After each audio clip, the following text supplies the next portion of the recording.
comment ça va? Alors moi, c'est Lucie et bienvenue sur ma chaîne French with Lucy. Alors comme tu le vois, aujourd'hui, je vais parler en français pour que tu puisses pratiquer et apprendre en même temps. Allez, aujourd'hui, on va parler de football parce que je ne sais pas si tu es au courant. Maintenant, il y a donc l'Euro 2020. Alors oui, 2020 et on est en 2021. Donc c'est parce que la compétition devait avoir lieu en 2020. Mais elle a été décalée ou reportée d'un an à cause de notre cher Covid, à cause de la pandémie. Et maintenant, on est en plein dedans, en pleine compétition, puisqu'elle a débuté le 11 juin et elle va continuer jusqu'au 11 juillet. Donc, un mois de compétition. Allez, viens, je t'emmène, on va parler de football. Alors, je ne sais pas toi, mais moi, je suis une grande fan de football. J'adore parler de football. Alors, j'adore, en français, c'est encore plus fort que j'aime.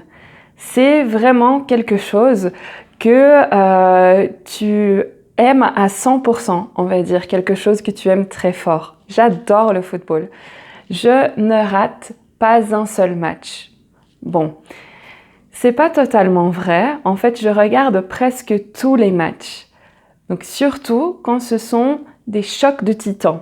Alors, choc de titans, on utilise cette expression pour dire, donc pour parler des matchs où tu as deux grandes équipes qui s'affrontent. Donc, comme par exemple dans le groupe de la mort parce que c'est un groupe où il y a plusieurs grandes équipes, donc comme le match entre la France et l'Allemagne, la France et le Portugal, et aussi le Portugal et l'Allemagne.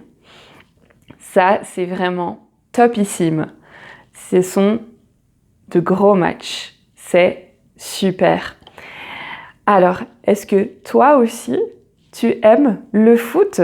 Donc, dis-le moi dans les commentaires et je te corrigerai. Et qui est ton joueur préféré? Et quelle est ton équipe préférée? Alors, moi, j'ai plusieurs joueurs préférés. J'adore Kylian Mbappé. Il est surprenant. Il court vite, super vite. On dirait même un super-héros. Non, je rigole. Mais c'est vrai que c'est impressionnant. Ses performances sont impressionnantes. Et puis, dans cet Euro 2020, j'aime aussi le joueur belge Lukaku.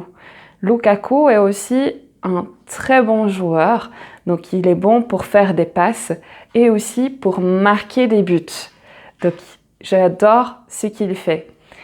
Après, il y a aussi d'autres joueurs que j'aime, mais ça, ce sont les deux principaux. Alors, donc, dis-le-moi dans les commentaires, quelle est ton équipe préférée et quel est ton joueur préféré? Et qui est-ce que tu penses qui va gagner cette compétition? Moi, j'hésite un peu. On est encore au début, donc je ne sais pas, mais je pense que ça sera une des grandes équipes. Peut-être l'Allemagne, peut-être la France, peut-être la Belgique, qui est classée au top du classement de la FIFA. Donc elle est considérée comme la meilleure équipe. Et je peux te dire qu'ici en Belgique, les gens sont très fiers. Mais je ne sais pas, peut-être ils gagneront, peut-être pas. Qu'est-ce que tu en penses? Alors aussi avec cet Euro 2020, donc en plus du fait qu'elle a été décalée et reportée, il y a aussi autre chose qui est un peu hors du commun. Normalement, c'est toujours un seul pays qui accueille la compétition. Mais cette année, c'est plusieurs pays européens qui accueillent la compétition. Elle a lieu dans plusieurs endroits différents. Donc, je vais regarder ici mon anti-sèche parce que je ne connais pas tous les lieux par cœur. Donc, on a plusieurs pays organisateurs.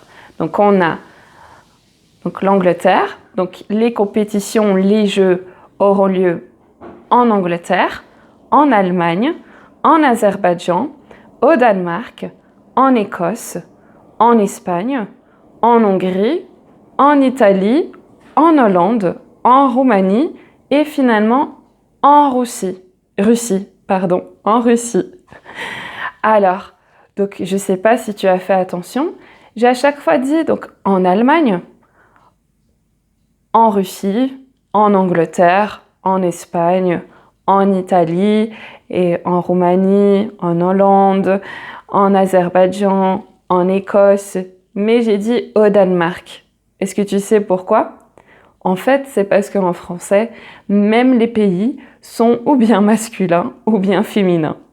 Oui, c'est vrai. Même là, on a une différence de genre. Mais c'est beaucoup plus facile que pour les noms. En fait, pour les pays, la plupart du temps, ceux qui ont un E à la fin sont féminins. Et donc, tu dis donc en France, en Espagne, donc en Italie. Donc, à chaque fois que tu veux dire donc dans ce pays, donc dans cet endroit, donc on utilise en quand le pays est féminin. Mais quand le pays est masculin, donc tous les autres pays qui n'ont pas de E à la fin, on dit donc au Danemark. Et donc là, on utilise la préposition au. Mais évidemment, il y a quelques exceptions comme le Mexique, le Mozambique, où là, ils sont masculins même s'ils ont un E à la fin et donc on dit au Mexique. Et avec les villes, donc du coup les villes de la compétition ici, on utilise à chaque fois à. Donc du coup tu vas dire à Londres, à Munich, à Bakou, à Copenhague, à Glasgow, à Séville, à Budapest, à Rome, à Amsterdam, à Bucarest et à Saint-Pétersbourg. Alors, donc on a parlé donc, de plusieurs choses ici, mais on a parlé de joueurs sans mentionner les différents postes. Donc, pour les joueurs, donc tu as les gardiens de but, les attaquants et les défenseurs. Donc ça, ce sont les postes principaux. Pour les gardiens de but, je trouve que Neuer, c'est comme un mur. C'est impressionnant. Il ne laisse presque rien passer. Et toi, tu aimes quel gardien de but? Dis-le-moi dans les commentaires ici. Je suis curieuse et comme j'adore parler de football, je serais ravie de voir tes commentaires et aussi d'en parler avec toi. Alors, donc les matchs sont toujours organisés autour de 90 minutes. Donc tu as à chaque fois 2 fois 45 minutes. Et au milieu, on a ce qu'on appelle la mi-temps. La mi-temps, c'est toujours là où parfois on est le plus stressé parce que ou bien tu as un match nul pour l'instant, donc 0-0. Alors les deux équipes veulent marquer, veulent faire un but pour gagner le match. Ou bien tu peux avoir 1-0 ou 2-0 ou alors un autre score. Et alors les équipes sont toujours à cran, stressées, nerveuses, puisqu'elles veulent gagner le match à tout prix au début de la compétition pour se qualifier et au fur et à mesure qu'on avance pour gagner la compétition. Alors, donc, ce qui se passe quand on a une égalité, donc ou bien un match nul 0-0 ou bien 1-1 ou 2-2 ou un autre score, on peut avoir donc un temps additionnel, c'est possible, mais le temps additionnel est surtout lié s'il y a eu des blessures et il y a eu des interruptions de match. Alors là, on ajoute à chaque fois un temps additionnel. Quand donc le match est nul, on peut avoir des prolongations et si au niveau des prolongations, il n'y a pas d'autres buts qui sont marqués, alors là, on va au tir au but. Le suspense total. C'est ça que j'aime bien. C'est que tu peux toujours être surpris et il y a toujours du suspense. Donc, tu peux toujours rester devant ton écran et crier « Mais non, mais qu'est-ce qui se passe? Allez, vas-y, marque, fais un but !» Et puis, quand ils font un but, t'es là « Goal !» ou alors « But !» et t'es hyper content. Après, aussi, tu peux être triste si c'est pas ton équipe qui gagne. Et puis, aussi, ce qui m'arrive souvent devant l'écran, donc c'est quand je regarde le match et il y a des fautes. Et alors je dis, mais pourquoi l'arbitre n'a pas vu ça? Donc c'est l'arbitre qui donne ou bien un carton jaune, donc quand par exemple le joueur tire sur le t-shirt d'un autre, quand il le tient aussi, ou alors quand il touche le ballon avec ses mains. Ah, ma maman.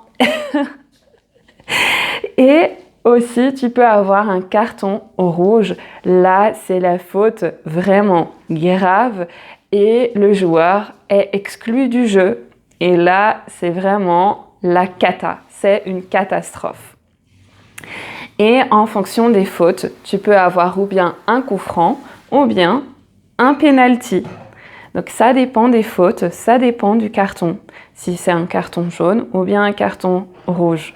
Est-ce que toi aussi, on peut utiliser cette expression en français. Est-ce que toi aussi, tu t'excites devant ton écran quand il y a des fautes ou bien quand l'arbitre ne remarque pas les fautes et que toi, tu les as vues? Parce que moi, je peux t'assurer que parfois, je crie devant l'écran. Mes émotions sont vraiment, vont vraiment dans tous les sens. Alors, donc, maintenant, il y a encore plusieurs matchs qui vont avoir lieu puisque on n'est qu'au début de la compétition. Mais donc, quand tu parles de football avec tes amis en français, en plus de demander qui est ton joueur préféré, quelle est ton équipe préférée, ou alors qui va gagner selon toi, qu'en penses-tu? Tu peux aussi demander « Ah, il y a un match ce soir?